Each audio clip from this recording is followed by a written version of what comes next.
Hello friends, welcome in my YouTube channel RV Success. Friends, last video में हमने cover किया था the meaning of resources and types of resources and इस video में हम cover करेंगे development of resources and resource planning और दोनों ही टॉपिक अपने आप में बहुत इंपॉर्टेंट हैं. So let's start with the development of resources. Friends, जैसा कि आप सबको पता है कि resources play very important role in our lifes even to maintain the quality of life. Friends, it is believed that resources are the free gift of nature. तो ऐसे में आपको ह्यूमन हैबिट पता है, जो भी चीज़ फ्री की मानते हैं हम उसको इतना वैल्यू नहीं करते. दैट्स वाई आज हमारे रिसोर्सेज का डिप्लीशन होता जा रहा है और ये बहुत बड़ा प्रॉब्लम हमारे सामने आ रहा है. तो यहाँ हम कुछ प्रॉब्लम्स के बारे में डिस्कस करेंगे कि डिप्लीशन ऑफ रिसोर्सेज होता जा रहा है क्योंकि कुछ लोग उसे इनडिस्क्रिमिनेटली यूज़ करते जा रहे हैं. दूसरा प्रॉब्लम ये है कि जो एक्यूमुलेशन है, जो लोगों के हाथ में रिसोर्सेज है वो इक्विटेबल नहीं है. कुछ लोगों ने पूरा रिसोर्सेज को अपने हाथ में रखा हुआ है. फॉर एग्ज़ाम्पल, एक आदमी ऐसा है जिसके पास 4 कार एंड सो मैनी बंगलॉज, बहुत सारा ज्वेलरी, कैश. लेकिन एक आदमी ऐसा भी है जिसके पास 2 वक्त का खाना भी नहीं है. तो ये इनइक्विटेबल डिस्ट्रीब्यूशन ऑफ रिसोर्सेज जो है ये बहुत बड़ा प्रॉब्लम है. And the third one is, जिस तरह से ग्रीडीनेस को सेटिस्फाई करने के लिए हम एक्सप्लॉइटेशन करते जा रहे हैं रिसोर्सेज का, उसकी वजह से कुछ इकोलॉजिकल क्राइसिस आ रहे हैं. For example global warming, ozone layer depletion, environmental pollution etcetera. तो फ्रेंड्स, आज ज़रूरत है कि हम ये जो प्रॉब्लम्स हैं इससे ओवरकम करें. ये कैसे होगा? जब हम सस्टेनेबल डेवलपमेंट की बात करेंगे तभी ग्लोबल पीस होगा. फ्रेंड्स, सस्टेनेबल डेवलपमेंट उस तरह का डेवलपमेंट है जिसमें हम एनवायरनमेंट को डैमेज किए बिना इस तरह से यूज़ करें कि उसको हम फ्यूचर जनरेशन्स के लिए भी छोड़ जाएं, कि हमारे फ्यूचर्स में जो नेक्स्ट जनरेशन्स आ रही हैं वो उसको यूज़ करें.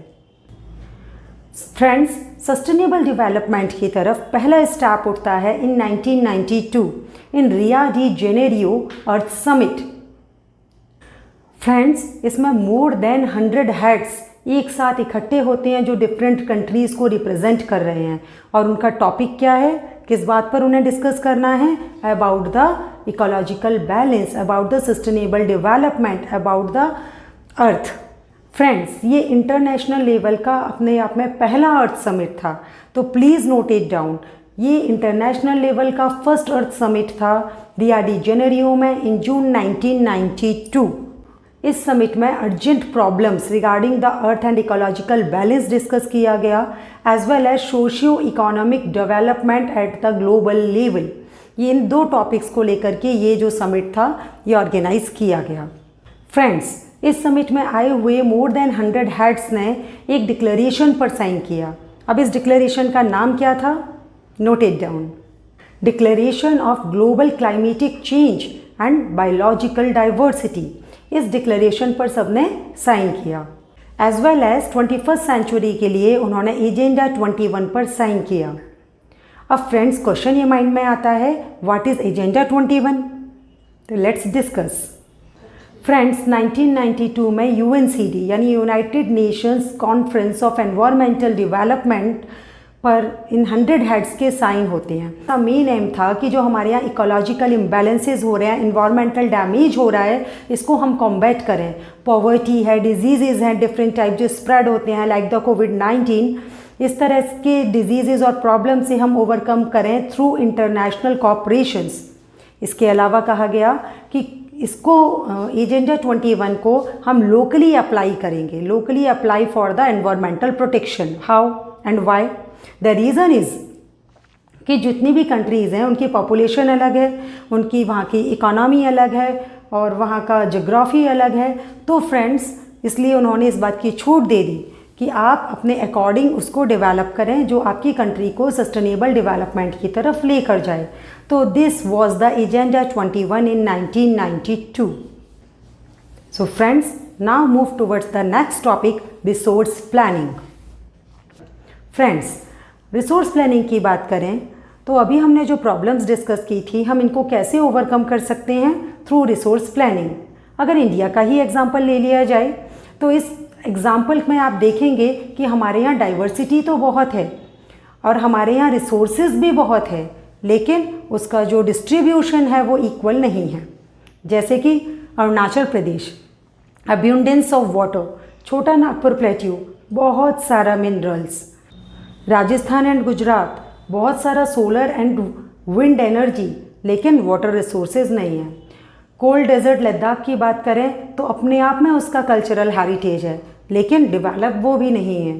तो आप देखें हमारे पास रिसोर्सेज की कमी नहीं है, लेकिन उसका हम डिस्ट्रीब्यूशन ढंग से नहीं कर पा रहे हैं। अगर अभी की इसी मंथ की बात लें तो कितनी रिवर्स हैं जो फ्लडेड हैं, और गर्मियाँ आते ही हमारे पास मीठे पानी की यानी पीने लायक पानी की कमी हो जाती है।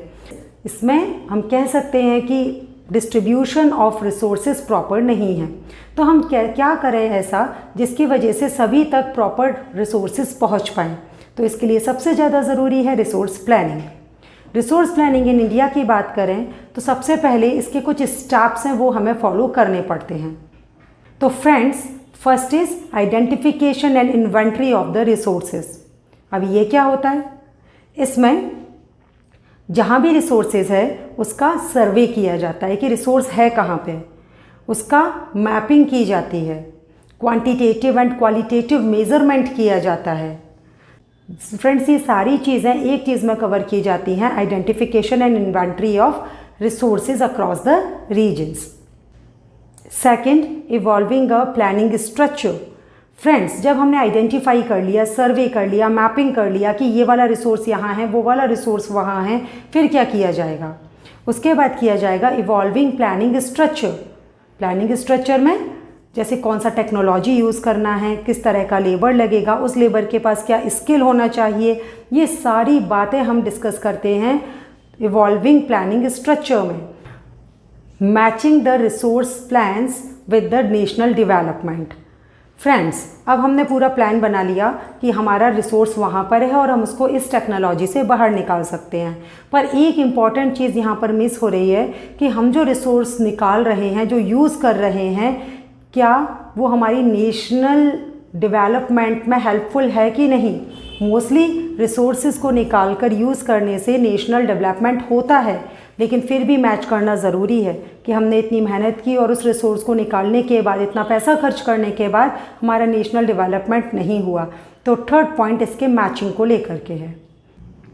फ्रेंड्स, अगर बात की जाए रिसोर्स प्लानिंग इन इंडिया की, तो जैसे ही हमें हमारा इंडिपेंडेंस मिला था, हमने फर्स्ट 5 ईयर प्लान में इस चीज़ को जगह दी थी कि किस तरह से हमें रिसोर्सेज का यूज़ करना है, किस तरह से आइडेंटिफिकेशन करना है, कौन सी टेक्नोलॉजी लगानी है, इस सब का हमें जल्दी से जल्दी फ़ायदा मिले, क्योंकि हमारा कुछ हिस्ट्री ही इस तरह का रहा था।